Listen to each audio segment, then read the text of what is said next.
വൈദ്യുതി നിരക്ക് വർധനവിനെതിരെ മലപ്പുറം ജില്ലയിൽ യൂത്ത് ലീഗിന്റെ നേതൃത്വത്തിൽ കെഎസ്ഇബി ഓഫീസുകൾ ഉപരോധിച്ചു.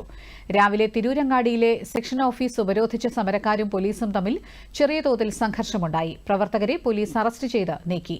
ജില്ലയിലെ വിവിധ സ്ഥലങ്ങളിലെ കെഎസ്ഇബി ഓഫീസുകൾക്ക് മുന്നിൽ സമരം തുടരുകയാണ്.